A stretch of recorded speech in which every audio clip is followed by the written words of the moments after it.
The video and I noticed that I already did that story time. We're scratching that off. But I'm sitting here watching everything that's going down with like Caresha, the whole Caresha Please interview with what's his name? With Saucy Santana. At first everybody was on Caresha's side. And I'm like, do y'all have like Alzheimer's? Do you guys like, because y'all really have selective memory and it blows mine. I don't care how much of a fan I am of a person and their music or artistry, whatever artistry they are in. I don't have selective memory. I remember a lot, and if I forget, I naturally just forgot.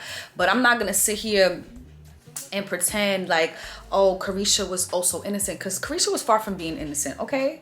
But what surprises me is that Caresha's an Aquarius. My number one supportive friend is an Aquarius, and she's never, when I'm talking about never, I mean ever made me feel like any shape or form in that way. Very supportive. Like, I remember I've been down and out several times, and like without even conversing with me, holding a conversation at all, she would send me jobs left, right, and center randomly at every hour of the hour, just showing me that she's thinking of me, like telling me, praising me, telling me that she want to see me, you know, in higher levels. I'm happy though that the narrative has changed now, that you guys open your eyes and a lot of people is coming out in defense of JT, because real shit, like, I feel like Caresha was on her high horse messing with P. Diddy, right? Caresha was literally on that high horse thinking that she was untouchable, which I'm not mad. I personally wasn't mad at it. Like, you know, it is what it is. Like, people always change up when money get involved, right? But I feel like you started moving funny towards your friend. Let's be so real. Y'all all like seen that. Not only that, you literally was not about the music. Like, you didn't care for the music at all. So for you to sit here and now that everything has fallen apart and you see that regardless of what JT got going on, JT is still trying with the music thing, you wanted to paint her to be a bad guy. Like, legit, I've had friends like that who would like clap for you when you're not doing like your absolute best, but they're like, yeah, go ahead. And once you reached there or surpassed them, or even like they see, because people see the potential that you have, they feel it, they know it. Even when you don't see it, even when you don't know it, people see it. They are vampires, okay? They literally suck your energy out. And I've had people in my life who even me having no money, having no job, having nothing, they had me around for a reason. I did not understand that reason. And honestly, it's simply just your light, your energy, your advice, like who you just naturally are, that you don't need to give them materialistic things. Like, you don't have to give somebody materialistic things or money for somebody to be using you, okay? And I've had friendships like that once they seen that I was gaining weight, that I was like literally like into my craft, like into like what I was passionate about, like getting deeper into that, they just like, you know, started moving funny or like do little things to like try to humble you. That's another thing too, that I have a problem with people or like friendship. People have a perspective of you. They see you to have a perspective of you. I'm not ugly. I know I'm not ugly. I'm not the, like, you know, I'm not the baddest out of the baddest, but I know I'm not ugly. I've been around a lot of people, and just naturally, for some reason, the perspective they have of me, they feel like they have to humble me.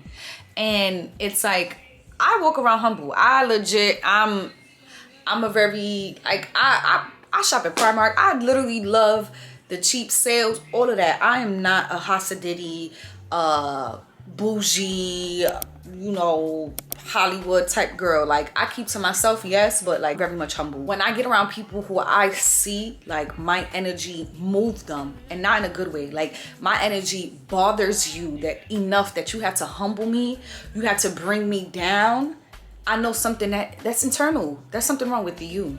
So I noticed with this Caresha Please interview, they really, both of them, Saucy and Caresha, really sat here and really is trying to do so much damage to JT because JT has grown. Like, for example, I had a friend. I was, you know, I've been in my YouTube bag. Well, I took a break, but I was in my YouTube bag at that moment. I didn't have a job. So the only time that I had, all the time that I had, I spent it on my YouTube. And I had like this HP laptop. And I was like, yo, it's so hard to, and I was recording on my phone. It was so hard to me, like, sit here and edit on my phone all day, every day on iMovie. It's very, like, y'all know, people who have YouTube, people who edits, people in this field, y'all know that even though you can do it, it's not impossible. It's a great start. It's a great start. It really is difficult. Let's be so real. So I have already had it made up my mind that I needed a brand new laptop because my HP was very slow. It had viruses. It was just so annoying. So I'm gonna make it happen. I started looking at Apple. I went into Apple. They had this, you know, like credit thing, but I wasn't approved of the credit thing. So I was like, damn, whatever. I'm gonna figure it out. So in my head, I'm like, you know, I can just start saving up money and da-da-da. So I'm telling my friend, who I thought was a friend to me, I'm telling her all of this. And I'm like, you know what? Push come to shove, I'm gonna go to Rent-A-Center. You guys, Rent-A-Center is you guys' friends as long as you have money to pay them and pay them before that time is up. They give you like 3, if not like 6 months at most, I think it is. They will break it down to you, okay? I feel like anybody who is like coming up and you need help with, like, you don't got money like right away to pay them off jump, go to Rent-A-Center, okay? I said I was gonna go to Rent-A-Center to get my laptop real quick because I'm like, I got a job, I'm gonna make it work, right? My friend offered me, she was like, you know what? I know you working. I know you like very responsible. I know you gonna give me my money. So pick the laptop that you want. And when you pick the laptop you want, we gonna start, I'm gonna pay for it and we gonna do the whole payment plan. And you just pay me whenever you can, how you can, you know, ain't no pressure, right? It came out of her mouth. I didn't ask her. I don't go ask my friends for nothing, especially stuff like that, because problems ensued, right? So I never asked her that. She said it herself, right? So she was like, oh, just, I know when I mentioned it again, I'm like, hey, I brought it up to her again. I'm like, hey, when we gonna do this stuff for the laptop? Because I'm, you know, I'm eager, like I'm fiending. And she's like, let me pay off my credit cards. I said, okay, fine, sure, da-da. So she paid off her credit cards, right? And mind you, before I even told her which laptop I wanted, I had sent her already like $200. I know $200 is nothing, especially for a laptop that is like, it was like 1,000. If it wasn't 1,300, it had to have been around that amount. Yeah, it had to be around that amount. I forgot how much it was. And I got the Mac Pro, 13 inches. I don't know. It's not. I don't know about these things, right? So cool. I had sent her the $200. She was like, all right, so next week we gonna figure out, we gonna sit down and you gonna tell me which laptop you want. I'm gonna pay for it, da-da-da. And I'm like, all right, fine. Next week, I'm gonna give you $2 more. That's gonna be $400, okay? For a laptop that's basically, I'm giving you damn near half of it beforehand, right? So now fast forward, we get to that weekend and we sit down, we talking, and we wasn't even on the phone. We was texting each other. She was like, Hills, send me the laptop so I can just order it right now. Why I sent her the laptop? She calls my phone and she's like, Hills, the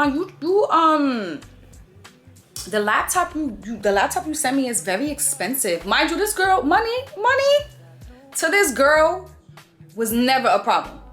Money, and I don't even mean it like that because I don't pocket watch. I don't worry about other people's money. But again, not only did you offer me this, right? Not only did you offer me this, but you also, like, you're also about to get $400.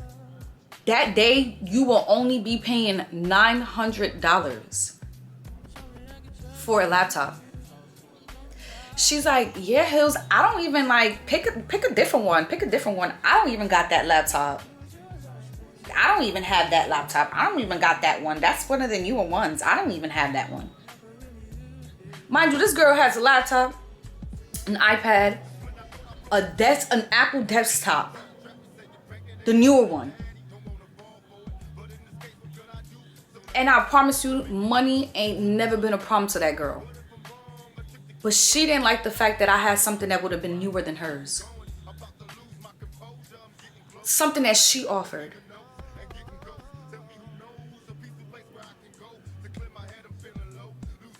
And you know, little old me kept going with the friendship until I couldn't no more. Legit.